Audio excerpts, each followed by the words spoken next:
Obviously, second round, Damwon did ban out the Jinx, but if you're willing to first rotation something, if you think that's a high enough priority pick. Is T1 going to ban away Syndra here? Because then you're looking at LeBlanc as kind of like the highest prio mid, but then Lee Sin is possibly up too. Or are they going to ban away the Graves? Okay, Jarvan ban away to deny maybe they're Jarvan gonna take Cannon Lee Sin, or take away the Jarvan into your mobile carries, right? Yeah, you're looking at LeBlanc, Lee Sin here, or maybe even MF for first pick. I mean, I kind of like the idea of going towards the Lee Sin first. You ban out the J4 as another aggressive early jungler. If they take LeBlanc, you can take Syndra. If you take Syndra, they can take LeBlanc, etc.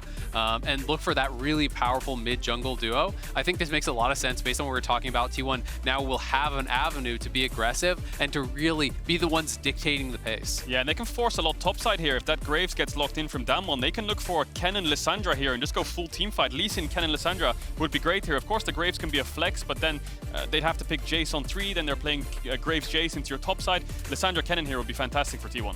And frankly, T1 just going to be playing an entirely different comp. They have already locked in Lissandra, but now so many tools to get things started. So much AoE with Lissandra and a potential multi-man Lee Sin kick. Picking up the supportive AD carry for themselves, saying we don't need Gumayusi to play that hyper carry. We're happy to have him take a step back. And frankly, from what we saw in the Jhin in game 1 in the hands of Ghost, seems to be very powerful. Yeah, Ghost has been doing really well on the pick. Obviously has a world skin on it, not bad at it. It's usually a hint.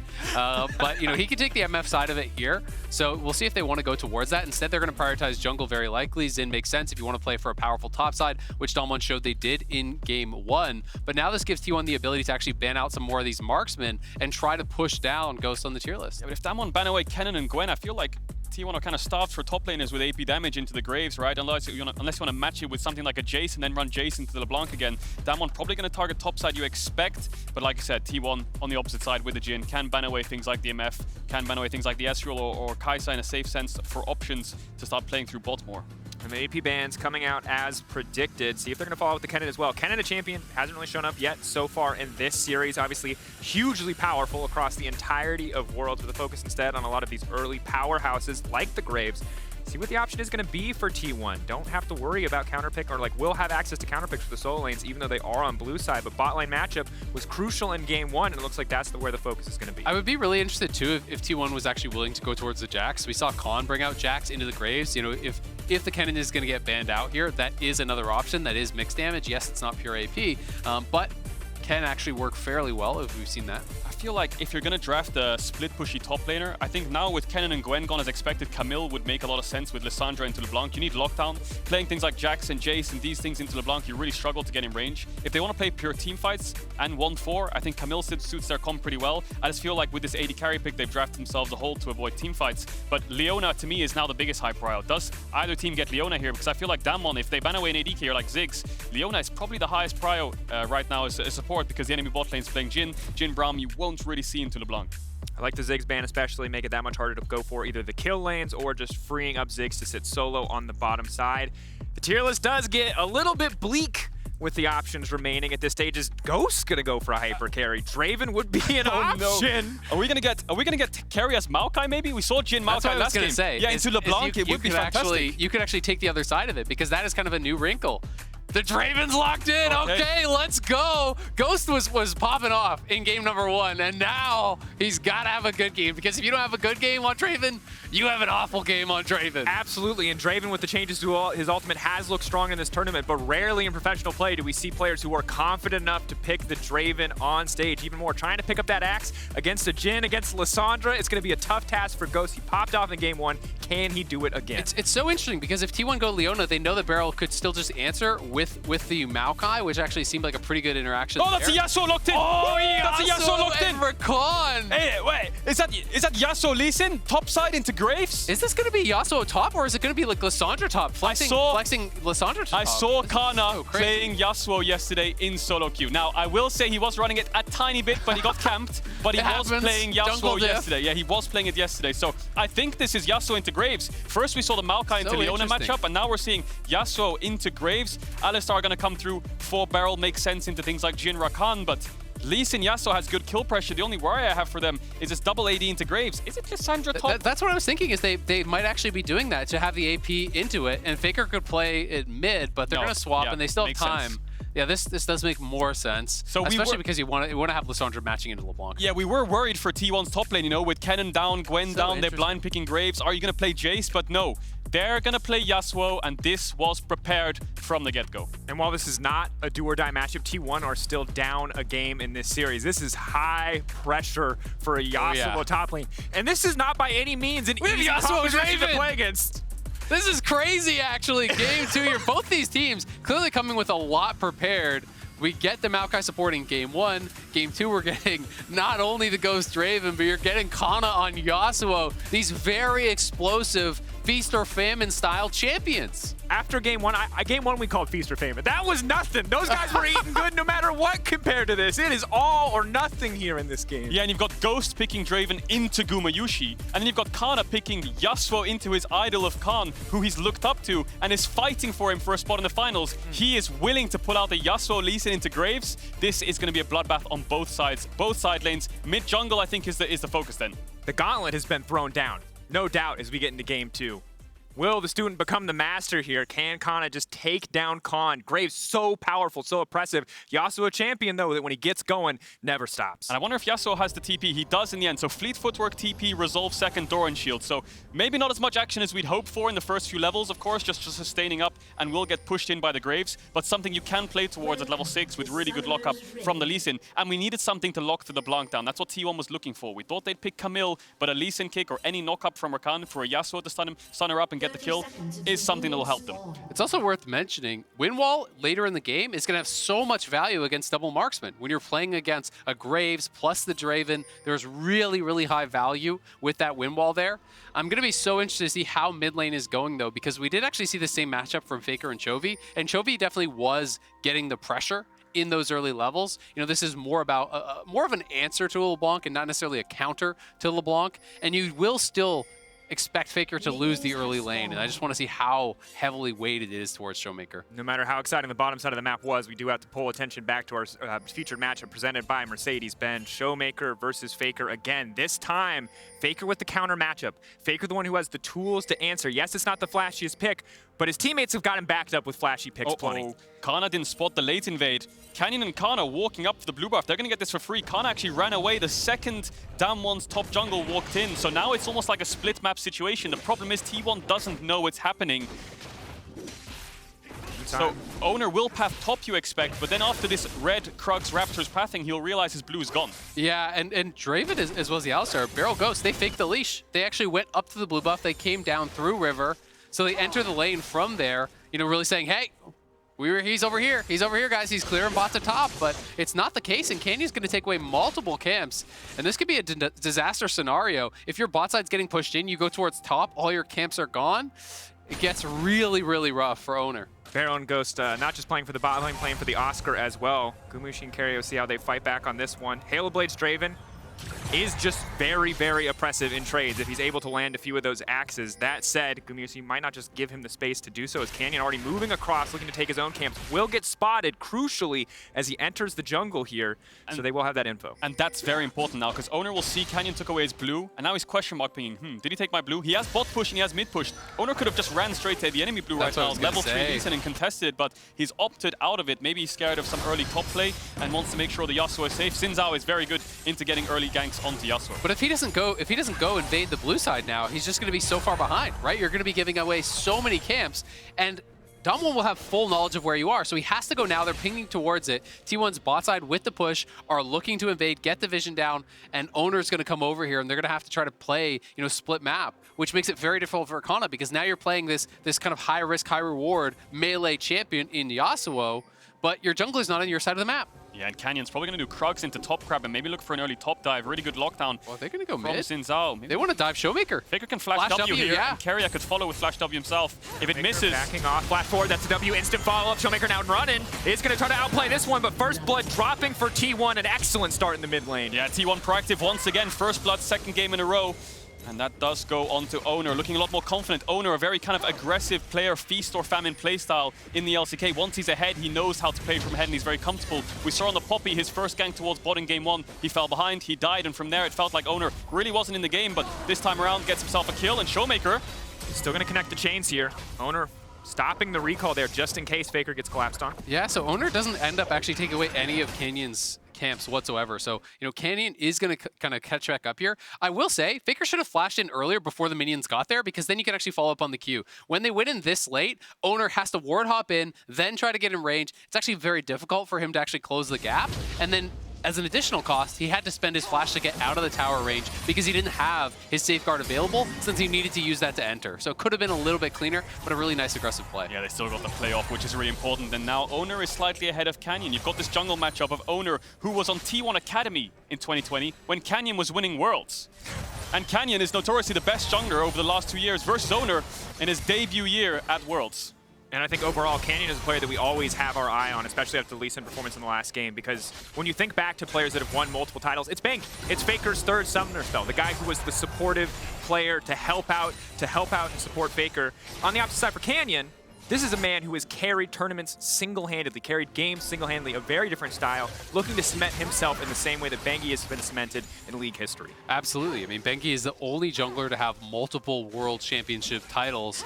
Canyon is on the hunt for his second. He's looking, you know, to really put himself into that conversation for a best jungler in history, and I do think he is getting there. If they win this year, I do think you have at least got to consider him up among those greats. Definitely have, and Canyon, of course, has base, picked up first kind of component for his item build, and he's going to go through his second respawn camps. We saw him on the Krugs earlier. Luckily for Oner, this Gromp that he will pick up is a level 2 Gromp, right? So yes, he lost out on camps early, but the second respawn will help him out and get him to level 5, you expect. And then both junglers, once they hit level 6, with Lissandra level 6, LeBlanc moving around the map top side, you have to guess is the focus for both these teams. And looking down towards the bottom side of the map, I'm just wondering how Gumayusi and Keria get out of this lane. Now that BeryL has made it to level 3, much more kill pressure. Ghost sitting very comfortably, keeping that pressure up on the bottom side. At some point that has to break. At some point somebody has to recall. See where the pressure goes for now is Oner on the top side, just looking to cover Canna for now. Only level 5 here. Canyon and Con surely more than enough damage to lock up the Yasuo, but always a risky prospect to dive against the wind wall. Yeah, I think it would be a really risky dive, especially because he is full health right now, has been spotted, but can at least threaten this, and they want to try to potentially zone him off. They don't have TP from ShowMaker, so I think it's just going to be get the vision, play towards topside scuttle. ShowMaker is moving from mid, though, which is going to make you pretty nervous as Canna. Yeah, Canna hasn't based yet. He still has TP.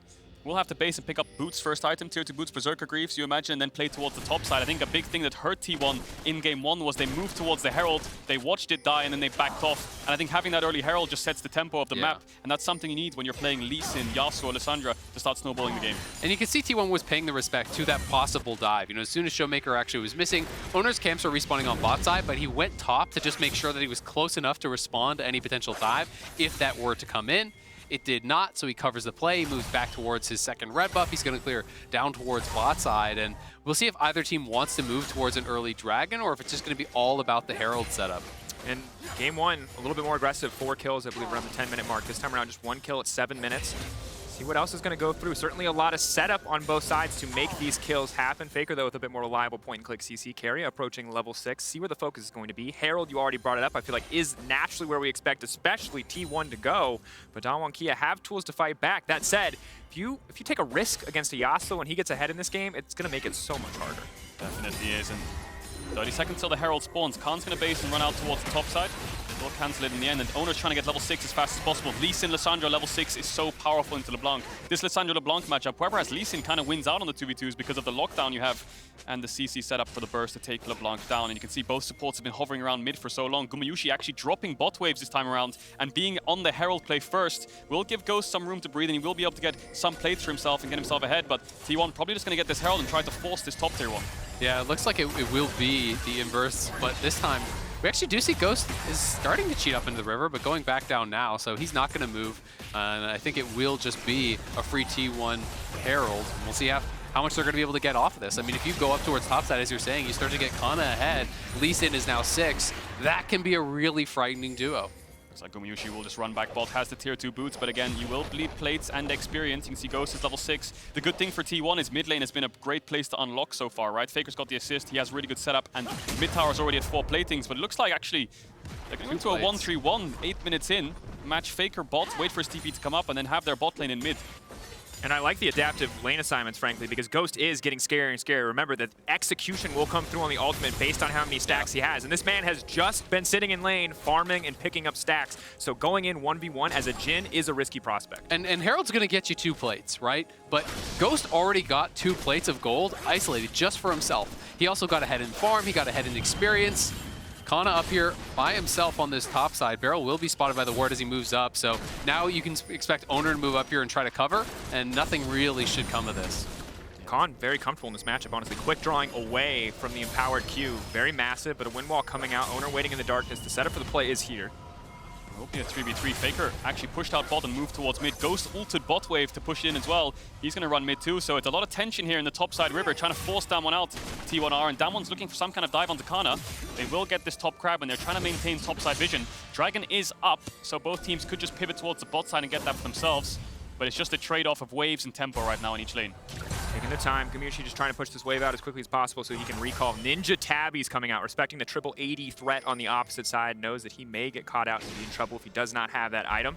Of course, in the meantime, just keeping our eyes on items across the board. No one completing anything major, no massive advantages for either side. 200 gold, the only thing in favor of Damwon Kia. Will be balanced out when the Herald is finally used, but that is a ticking clock for T1. They need to find that pressure on the map so they can set it up. This game is going to open with a click of a finger. One huge team fight is going to make it so the game swings in either way, right? You've got T1 with really good hard engage with the Lee Sin kick into Yasuo into Lissandra. If they can get a kill, then they can start to move forwards with the Lissandra passive and get resets and get more kills for the entire team. But if Ghost gets a kill and gets a reset and gets his gold on his passive, then Damwon are just going to snowball so far ahead. So it's so much tension on the top side to see who can crack open the base first. About 230 stacks for the Draven. So if you're at 230 health or less, you will be executed by the Whirling Death. Damwon have 3 here, and T1 does have Oner, but that might give them a false sense of security. Khan now stepping forward. Oner off to the side. Flash out. Denying. Oner taking his time. T1 roaming. Lock up Khan. There's Canna going in. Lissandra in the midst of everything. 1 kill can reset the entire fight. Keep your eyes on the frozen thralls as they start to come out. That's 1. Finding it. Now the ghost of Zhao moving forward, looking to slow them down, looking to break them as Canna is popping off, looking for the 3rd stack on the Q. Can he find it? Can he find the knockback from BeryL? The turn. Oner getting dropped. ShowMaker finding the kill. Damwon Kia standing Faker in the skirmish. Faker staying around a little bit too long. ShowMaker now backing off. It is neck and neck in this battle, but at the end of the day, it is only a 1-for-1. It started so good for T1 there. It looked like they were going to be able to clean up multiple kills, but the team fighting of Damwon so clean. ShowMaker, can he actually stop this base from Canna? Keeping in, distortion there. Buying as much time as possible. Ghost in the meantime still pressuring on bottom side, pushing those waves under tower. And it just ends in a 1-for-1. So much happened in that fight. So many great mechanical execution plays from both sides. Faker just about missed his flash W to get the final kill to make it a 2-for-1, so they can maybe look for a Herald play top. But it was all contest on top side. If T1 was able to win that fight, that's top tower dead. If Damwon was able to win that fight, then they can start to snowball the game through top side. Oner is just going to drop it mid. Yeah, he's got to drop it now. He doesn't have much time left on it, and the one thing that's kind of bad for T1 is they actually spent all 3 flashes from their top side there on that play, where Candy and ShowMaker still have theirs available, so there is potential to try to punish that. They at least cash in on the Herald, get a little bit of something there, but Damwon's still in the slight advantage. Ghost now has the Mythic complete, he's looking good. And this is where we get a glimpse of how good T1's comp functions in the Axe effect replay. Canna actually flashing BeryL's combo while blinded there. The kick comes in into the Yasuo ult, into the Lissandra ult. That's the follow-up. That's the single target damage they want to get a kill, get the reset, and then start moving forwards. Unfortunately, T1 didn't actually have the damage to finish off Khan here. They chased so deep on the tower, and it let BeryL get a headbutt onto Oner right here into their tier 1 to turn the fight. Yeah, absolutely. And Khan just kiting it back so incredibly low here. The knock-up hits. Faker not able to connect on that flash W there to finish off Khan. That's his flash down, and it's T1 just barely losing out on that fight. And the big thing here is that you saw in that one, the true grit value from Graves as that fight extends, as he finds those quick draws. That armor coming through makes Oner and Canna's damage so much less effective. This is a really big spike for Damwon. I'd like to see them try to fight for this Dragon right now. They just finished Mythics across the board, right? They've got 4 in the inventory now, double shield bow, the Gorg Drinker's through. We already had that Luden's done for ShowMaker, so they are really in a good spot right now if they can look to try to make something happen, and they are pathing towards that Dragon. More than 300 stacks on the Draven 2 is a ticking time bomb. Eventually, his ult will just kill you. You need to kill Ghost. If he finds a kill in one of these fights before you shut him down, he will be so massively far ahead. T1 just aren't ready to fight, though. They don't have their Mythics complete, so they went for some different options. We obviously saw the Zerker Greaves rush. We saw the Tabbies rush. That put them behind in both top and AD carry to actually complete that mythic, so they're not going to look to fight. Instead, they're trying to get something down to your top. Over the wall, smoke screen comes out, makes it hard for Oner to follow up. Could have gone for the kick to try to set up Canna, but doesn't want to take it. In the meantime, they're just denying away from Con. Yeah, I think the smoke screen stopped him from being able to wall jump forwards there as Gumayusi dodges away from Canyon's W there. Faker has TP to respond to any play that kicks off, so ShowMaker, actually, only with boots tier 1, has to just push in mid waves as quick as he can and move to either side if T1 want to force something. T1 tried to cross map there, they saw Dragon died, maybe they can make a pick onto Con. Unfortunately, they could not in the end, so the map's in a stable position right now, and it's going into a 1-3-1 here for both teams. Ghost moving first, though. Faker on the side, might be able to grab a tower. There's no more plates for him, but the Herald is respawning now. Kia priority access. Can look to break down a tower with this one. It looks like T1 are not comfortable enough to contest. Yeah, and I think it's a good decision. They don't really have vision on that top side.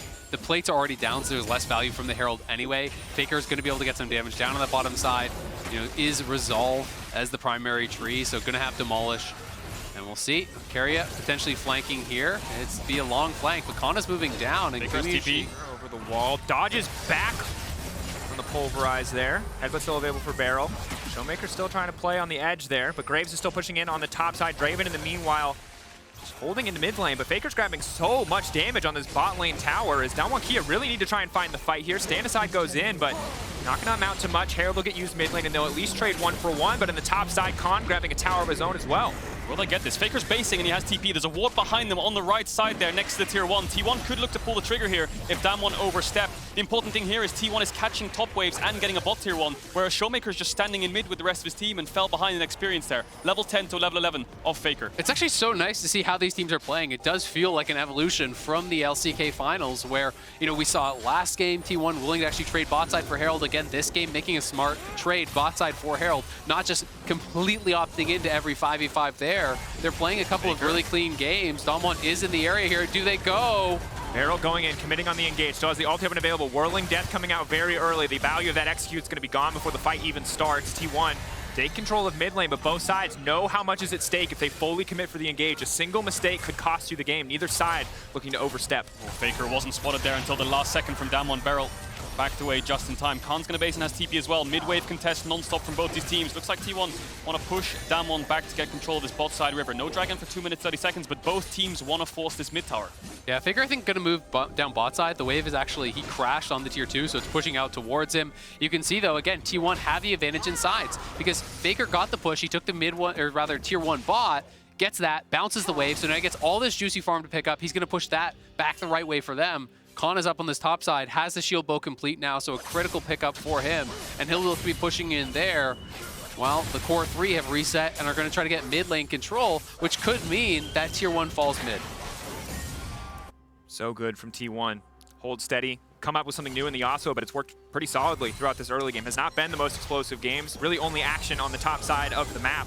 No all-out skirmishes quite yet. Get later and later in the game, see who can find the edge here, but for now, T1, again, simple comp to execute when you have a Lissandra. Find access, push R, kill somebody, and keep it going. That said, very volatile when you're pairing it with the Yasuo. I feel like this is something we kind of saw in the finals, T1 versus Damwon, where T1 would get a good early game gold lead through map play or just getting towers, but then Damwon just dissected them through the map. And sometimes T1 were their own worst enemies, where they over-chased into the enemy team after getting one singular kill, so they need to be a lot more patient and collected around this next dragon spawning soon. And it's so stressful when you get later and later into the game and there hasn't been a big fight yet, because this fight will be so explosive and it can decide so much in the game. You know, if you commit to a 5v5 this late in the game, at that dragon, you take the dragon for yourselves, you get all those kills for yourself, you can put yourself monumentally, and they're going! There, Khan, the chain CC coming in, he uses the ult. BeryL now following up, Ghost waiting off to the side, doesn't want to overcommit for this one, but just a lot of cooldowns being burnt. No one from Damwon Kia is going to drop, but a lot of blinking health bars might mean T1 get priority access to the Drake. But Khan has shield bow and he has TP, so he can actually base and TP back. Canyon locked up, now the fall from Yasuo going in, Canyon flashes right over the wall, keep your eyes on Ghost though, if he can land the ultimate, if he can find it, that's the word. There it is!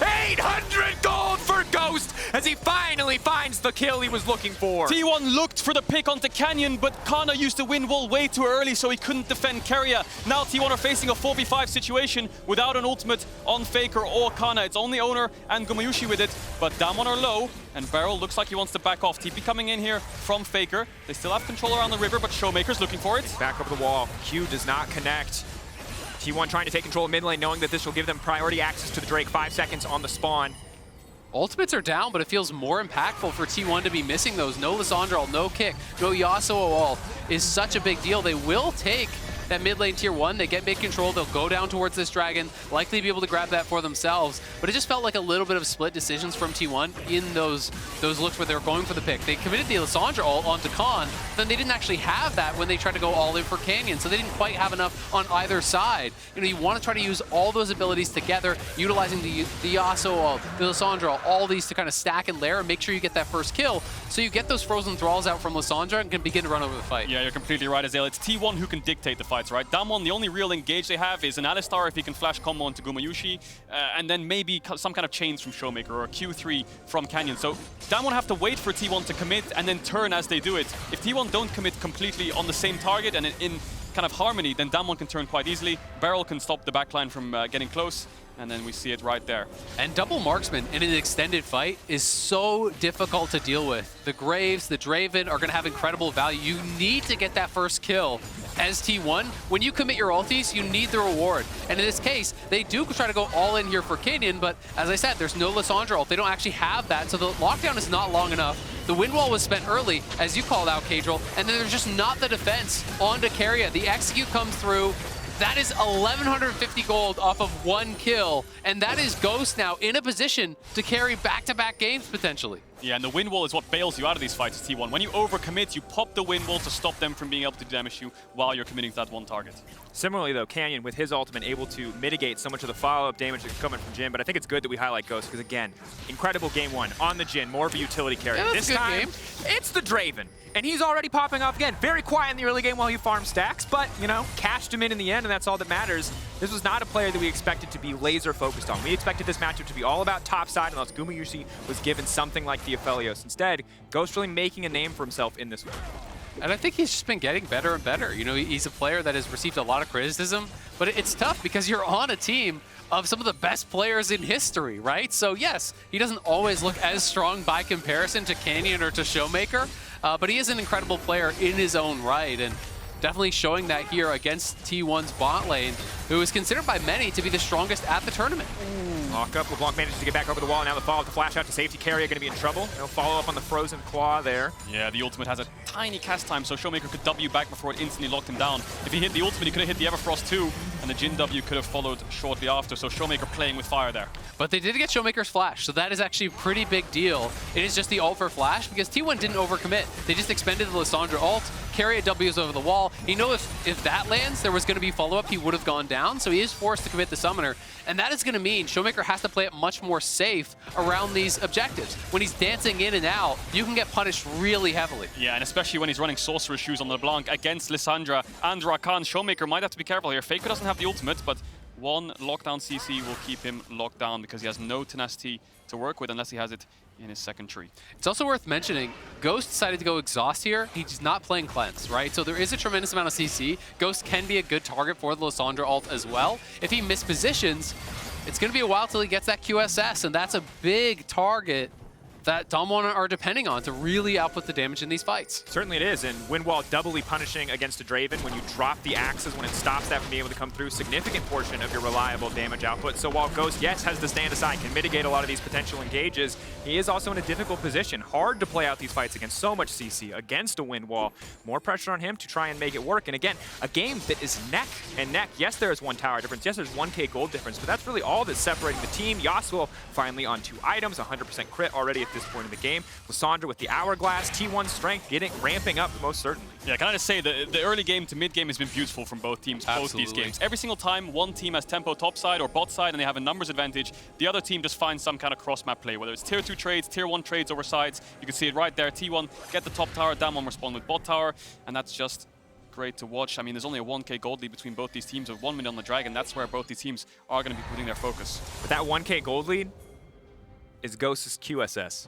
And that is crucial Oh, because that's right a as you big buy. highlighted it, he has just enough money to pick it up, and that does mean that he is no longer the easy pickings that we thought he might be. Yeah, exactly. It makes it very, very difficult. You know, you still can try to just have an overwhelming amount of CC and punish him in that way, but often what Lissandra has to do is then just look for the LeBlanc, look for these other targets that don't have QSS, and once everyone has QSS, well, then it's time to self-ult. Then it's time to actually, you know, just get in and play more for the zone control, where you try to keep those damage dealers out to try to create this area where you're going to threaten them, you're going to push them back, and buy time for your teammates to get damage done. Because T1 can really play well around space in teamfights. If you send Lissandra into the back line, that pushes you out. When the ult expires, you drop the wind wall, and you try to play through that. Look at the wards behind Damwon in their blue side jungle. Faker has some great TP wards to look for if Damwon overcommits here, but it looks like he's just going to ignore that and run towards his team, help them get the push, because Damwon have so much control of this river. Looks like Faker will have to be there to push them out. Yeah, and T1 do have the deep wards, but they don't have any vision Here of it where comes, the Damwon TP actually is. Looking for it. Keep your eyes on Faker, that frozen tomb, the path into the backside. Instantly, the Rakan getting things kicked off. Khan and everyone's now moving in, but that's Ghost down. Yasuo already getting things started, and here comes Faker on the backside, waiting for the perfect ultimate. In the meantime, DWG getting things kicked off. Another knockup coming in from Khan to the Yasuo. 2 clutch. BeryL still coming out. ShowMaker still alive. Khan still alive. Faker trying to finish the job. ShowMaker running for his life. He's juking, he's diving, he's finding a way out, but Gumayusi comes in with the bullet to find the kill. T1 on the knife's edge. Khan still standing. So much lifesteal, but it will not be enough.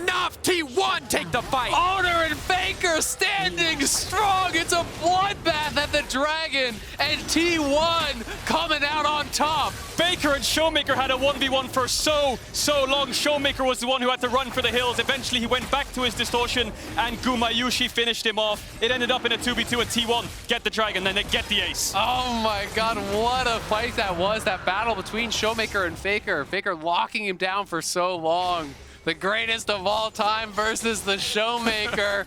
Sit down, kid. You still got something to learn. And we see it here, right? Ghost was just way too far up. Keria instantly punished him, and there's the combo. The knock-up into the Yasuo. Look at Faker. He comes around the side. It's just such a bloodbath scrap of 4 or 5 members on top of each other. But Faker singles out ShowMaker right there. Stuns him, locks him up, roots him as much as possible to keep him out the fight, which means Gumayusi can live for so long, and eventually Gumayusi is the one to finish ShowMaker off. But as much as it feels like, wow, everything went right for T1, look how close the fight was, because Canyon and Khan were getting work done. The Draven died early, the LeBlanc was locked down, but it was hunting season for Graves as well as for the Zhao, who were just wreaking havoc on T1. Yeah, that fight was on a knife's edge, and Ghost was blown up in the first 2 seconds of the fight, right? So T1 need to make sure that the way they progress together. They need to make sure they're not so split up, and they can push Damwon back when they make this pick.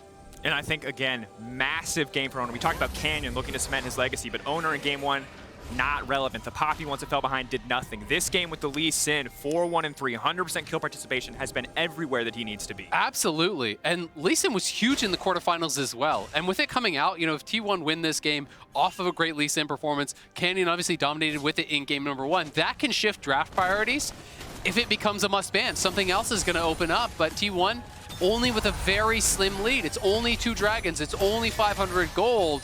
And if Ghost doesn't get caught out like that, the fights could still look pretty rough here for T1. Contest over mid-wave once again. Canna's pushing bot. Khan has a lot of damage right now. So yes, you can lock down Ghost, but he has both Summoners up and the QSS, and Khan, if he's untouched, will just melt through T1. No real frontline to stand in his way. Mid-contest coming in once again. Both teams just want to push in this mid-wave and contest either side of the river with Baron being up.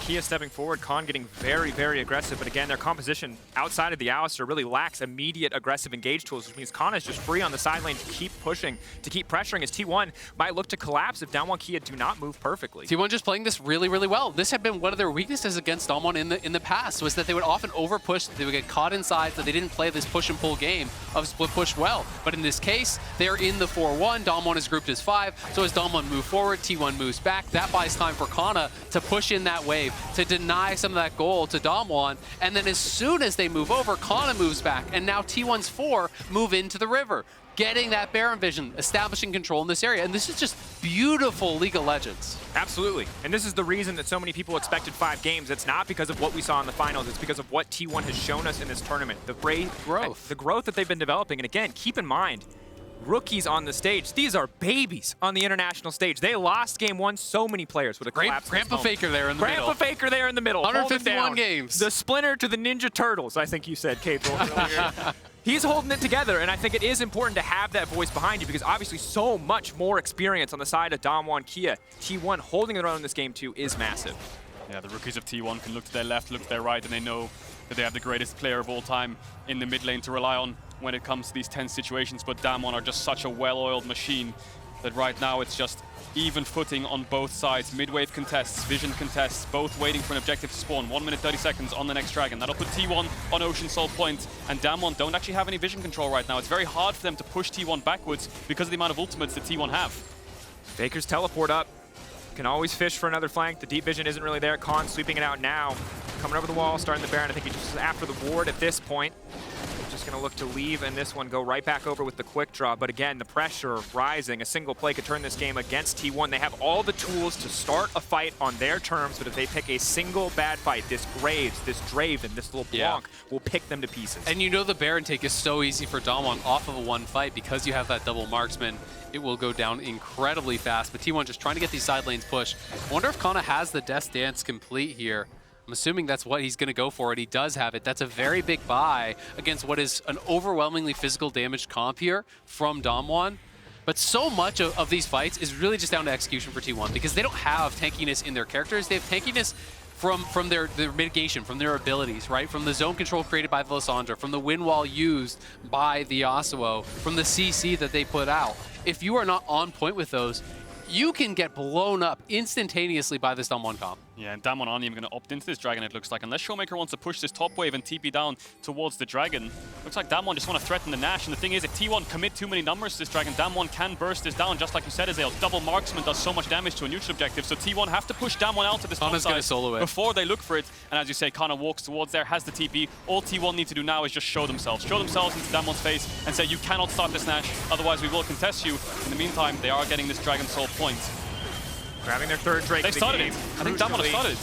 Damwon Kia can start this one up. Dragon already going down. BeryL trying to play bouncer for this pit. It is going down, but not quickly enough. Yasuo now in the area. Can use a kick to get himself there. ShowMaker fishing for a flank. Damwon Kia confident here, taking their time on starting this, but splitting up very heavily. A single mistake could cost them everything. ShowMaker off on the flank, T1 pushing in. Damwon Kia, you have to feel, need to back away from this one, and they will. Well played by T1 not to give up anything for that Drake. Yeah, that was really clean. Canna goes towards Dragon, he solos that out, he TPs mid, he realizes that, oh, they're going there! Forward, goes golden. ShowMaker buys a bit more time. ShowMaker now tries to leap out to safety. The timing is almost perfect, but not quite enough. He ults the clone! That's not who you needed, Canna in the back line. Knocks him back in, knocks him under the tower, trying to finish the job. Khan, though, getting picked apart again. Goes golden, tries to buy a bit more time. Canyon standing strong under the tower. It's a bloodbath overall, but T1, all 5 members standing in the midst of that mid lane skirmish. Yeah, 45 seconds on Khan. There was a little bit of miscommunication there from T1. Going for the execution onto ShowMaker. I think Faker saw his moment in a split-second decision, goes for the play, and ShowMaker reacts with a stopwatch on the Lissandra ult, so they didn't have enough lockdown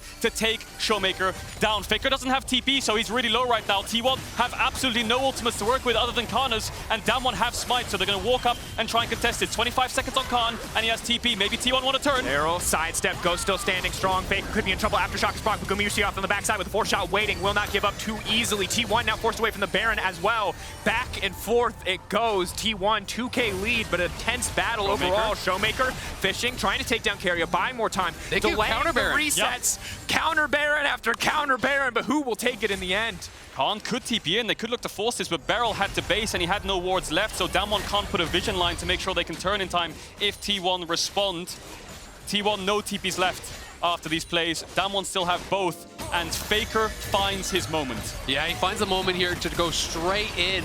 Very quick stopwatch, though, on the ultimate cast, so it can't come through. And then the kick, I just think Canna wasn't actually expecting it, so the ultimate was late. That's the communication you're talking about. The ultimate comes out, only actually catching that clone, and then it's a bloodbath as Canna's in the backline trying to duel against Gumayusi and Keria. He uses his stopwatch as well. But I have to say, another fight where Ghost really can't do much. Khan's committing to try and buy time for the backline, but Ghost really can't find his way into the fight because there's so much zone control. And even a fight like that, where T1 is kind of under your tier 3 in a way, and they used 2 ultimates on a clone, they still came out on top. So Ghost needs to find his way into these fights. He has these 3 items complete, he has a lot of damage, and ShowMaker just picked up a Zhonya's to negate that ultimate once again from Faker, you expect. And again, as Ayo called it out earlier, but I think we have to say it again, the Death Dance here is such a crucial buy, because even when Canyon knocked him under the tower, there's no magic damage coming in. Canna was able to live for so long, despite not being a tanky champion by any means. But between a shield bow and a death stance, very hard to lock up. Now he's got a stopwatch as well. He can take aggressive ults and try to find aggressive picks. And Oner's itemization compared to Canyon's is becoming a really big deal here because he has the full GA